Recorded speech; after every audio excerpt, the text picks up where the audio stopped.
तो हेलो दोस्तों, स्वागत है आप सभी लोगों का फिर से आपके अपने चैनल रजनी स्टार क्लासेस पर। तो दोस्तों, आज की इस वीडियो में हम लोग क्या पढ़ने वाले हैं, एम्पियर का परिपथीय नियम, जो कि बहुत ही ज्यादा इंपॉर्टेंट टॉपिक है 12th फिजिक्स का। ठीक है, तो अगर आप लोग भी 2025 में 12th बोर्ड का पेपर देने वाले हैं तो एम्पियर का परिपथीय नियम क्या होता है और इसको कैसे सिद्ध किया जाता है, ये चीजें आपको पता होनी चाहिए, क्योंकि हर साल किसी न किसी सेट में ये क्वेश्चन पूछ ही लिया जाता है। डिफिनीशन भी पूछा जाता है और इसका डेरिवेशन भी पूछा जाता है कि इसको सिद्ध कैसे करना है। तो सबसे पहले हम ये समझते हैं कि एम्पियर का परिपथीय नियम होता क्या है। ठीक है, तो यहां पर लिखा गया है कि चुंबकीय क्षेत्र प्रेरण वेक्टर बी का किसी बंद वक्र के लिए, तो ये जो एम्पियर का परिपथीय नियम जो होगा वो किसके लिए लागू होगा, तो एक बंद वक्र के लिए होगा। ठीक है, बंद वक्र के लिए रेखीय समाकलन अर्थात vector B dot D vector L का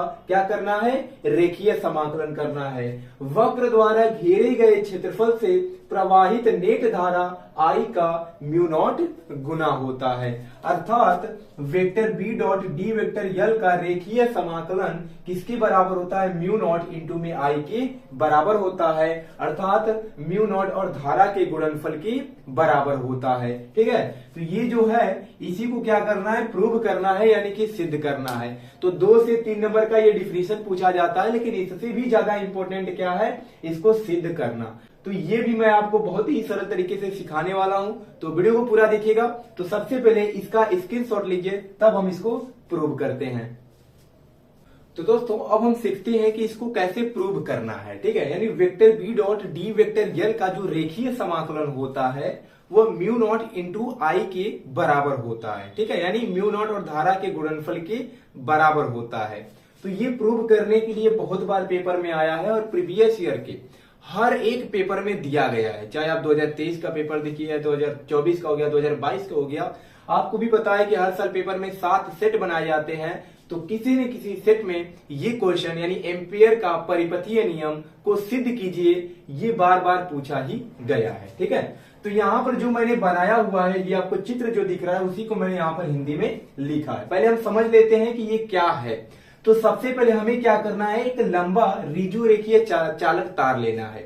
इसका क्या मतलब है, एक लंबा ऋजु रेखीय चालक तार का मतलब एक ऐसा तार लेना है जो कि क्या हो, सीधा हो। ठीक है, सीधा चालक तार लेना है। चालक तार का मतलब जिसमें धारा प्रवाहित हो सके, और इसमें धारा आई जो है नीचे से ऊपर की ओर प्रवाहित हो रही है। यानी एक चालक तार लेना है जिसमें धारा जो है नीचे से ऊपर की ओर प्रवाहित हो रही है, तथा इस चालक तार की चारों ओर आर त्रिज्या का एक वृत्तीय पथ खींचते हैं। ठीक है, जैसे यहां पर हम क्या करते हैं, आर त्रिज्या का एक वृत्तीय पथ खींचते हैं।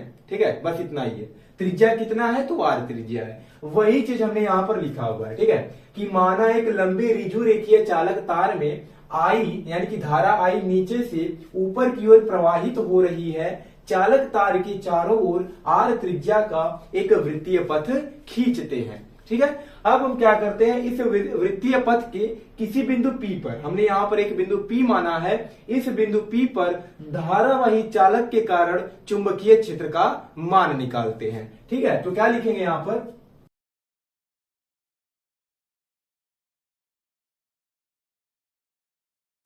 चुंबकीय क्षेत्र। ठीक है, वृत्तीय पथ के किसी बिंदु P पर उत्पन्न चुंबकीय क्षेत्र किसके कारण, तो धारावाही चालक के कारण। तो इसका एक फार्मूला होता है। ठीक है, किसी भी चालक के अगर निकट किसी बिंदु पर अगर हमें चुंबकीय क्षेत्र निकालना हो तो फार्मूला क्या होता है, तो B बराबर होता है। ठीक है, क्या होता है, B बराबर होता है म्यू नॉट अपान 2 पाई, क्या होता है, mu naught upon 2 pi I upon R. ये होता है फार्मूला। किसी भी चालक के अगर निकट किसी बिंदु पर हमें चुंबकीय क्षेत्र का मान निकालना है तो वह म्यू नॉट बटे 2 पाई आई बटे आर के बराबर होता है। ठीक है, कर लेंगे। तो इसको हम क्या मान लेते हैं, समीकरण 1 मान लेते हैं। अब हमने क्या किया, यहाँ पर ये जो आपको डीएल दिख रहा है ये क्या है, तो इस वृत्तीय पथ पर हम एक छोटा सा भाग लेते हैं। ठीक है, उसी का नाम क्या है, डीएल है।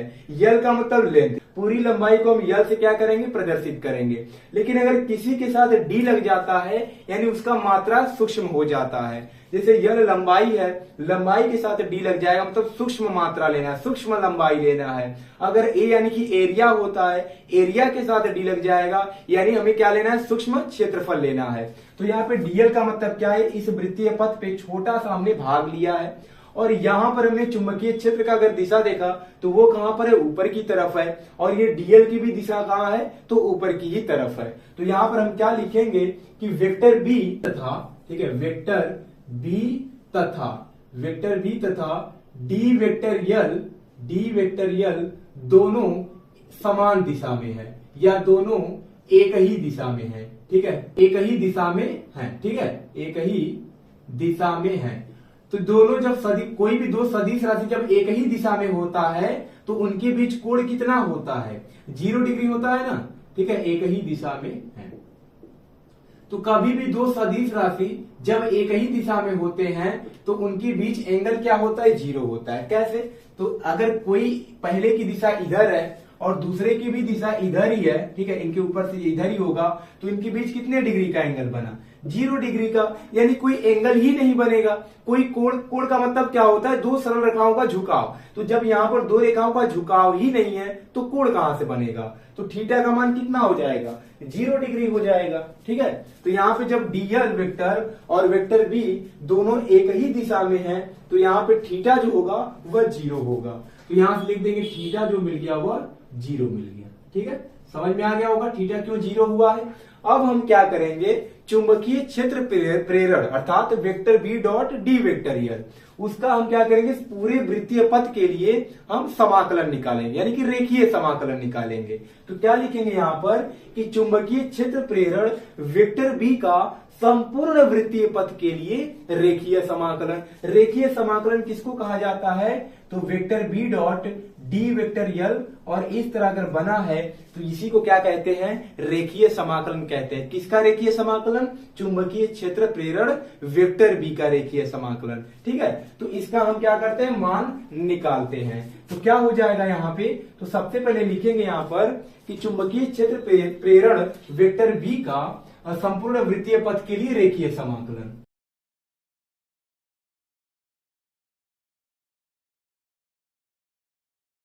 तो यहां पे क्या हो जाएगा, तो अगर हम वेक्टर बी का संपूर्ण पथ के लिए रेखीय समाकलन निकालेंगे, अर्थात क्या हो जाएगा, vector B dot D vector L, यानी इसी का हमें मान निकालना है।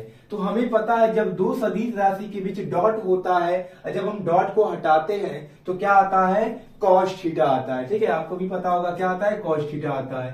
तो यहाँ पे हमें क्या मिल जाएगा, बी डी एल और क्या आ जाएगा, कॉस थीटा आ जाएगा। जैसे डॉट हटता है तो कॉस थीटा आता है, क्रॉस हटता है तो साइन थीटा आता है, ठीक है। थीटा का मान कितना है, तो कहेंगे सर 0 है। तो यहाँ पे क्या मिलेगा हमें, तो ये हो जाएगा वेक्टर बी यानी बी डी एल और कॉस कितना हो जाएगा, तो 0, और कॉस 0 का मान कितना होता है, तो कहेंगे सर 1 होता है। तो यहाँ पे क्या हो जाएगा, integration of B D L हो जाएगा। हमें पता है इस समाकलन से बाहर वही चीज आता है जो कांस्टेंट होता है, वो तो डायरेक्ट बाहर आ जाएगा। तो b क्या है, कांस्टेंट है, यानी b का मान नहीं बदलता, तो b कहाँ आ जाएगा, बाहर आ जाएगा। तो b आ गया बाहर और अंदर क्या है, तो d यल है। और अंदर अगर किसी के साथ d रहता है तो जब वो बाहर आता है तो d क्या होता है, हट जाता है। तो यहां से जब ये बाहर आएगा, देखिए लेफ्ट में ये चल रहा है, ठीक है, इसको लिखना ही है। तो यहां से हमें क्या मिल जाएगा, b इंटू में यहाँ पे यल मिल जाएगा, यही मिलेगा। अब यल क्या है, तो इस वृत्त की लंबाई है। अब वृत्त की लंबाई को क्या कहा जाता है, तो कहेंगे सर परिधि कहा जाता है। और परिधि का मान कितना होता है, तो 2 पाई आर होता है। तो हम ये लिख सकते हैं कि चूंकि हम जानते हैं यल बराबर क्या होता है, तो 2 पाई आर होता है। तो यहां से b इंटू में क्या हो जाएगा, यल का मान कितना है, तो 2 पाई आर है। और b का मान कहां से हम रखेंगे, तो समीकरण 1 से रखेंगे। तो समीकरण 1 से क्या करते हैं, हम b का मान रख देंगे। तो लिखेंगे समीकरण 1 से, समीकरण 1 में b का मान कितना दिया है, तो कहेंगे सर म्यू नॉट बटे 2 पाई आई बटे आर दिया है। तो यहाँ पे हो जाएगा म्यू नॉट अपान हो जाएगा 2 पाई, और यहाँ पे है आई बटे आर, इंटू में क्या है, तो 2 पाई आर है। 2 पाई आर से 2 पाई आर कैंसिल हो जाएगा, और लेफ्ट में हमें क्या लिखना था, तो यहाँ पे है vector B dot D vector L, और राइट में हमें क्या मिल गया, तो म्यू नॉट इंटू में क्या है आई, और यही हमें क्या करना था, तो प्रूव करना था। ठीक है, कि रेखीय समाकलन जो होता है चुंबकीय क्षेत्र प्रेरण वेक्टर v का, वह धारा और म्यू नॉट के गुणनफल के बराबर होता है। तो इतना बहुत ज्यादा बड़ा नहीं है, लेकिन ये 4 से 5 नंबर में पूछ लिया जाता है, तो ये आपको तैयार कर लेना है। ठीक है, डिफिनेशन भी पूछा जाता है और इसका प्रूव करने के लिए भी पूछा जाता है, ये डेरिवेशन भी पूछा जाता है। तो चलिए मिलते हैं नेक्स्ट वीडियो में एक नए टॉपिक के साथ, तब तक के लिए धन्यवाद।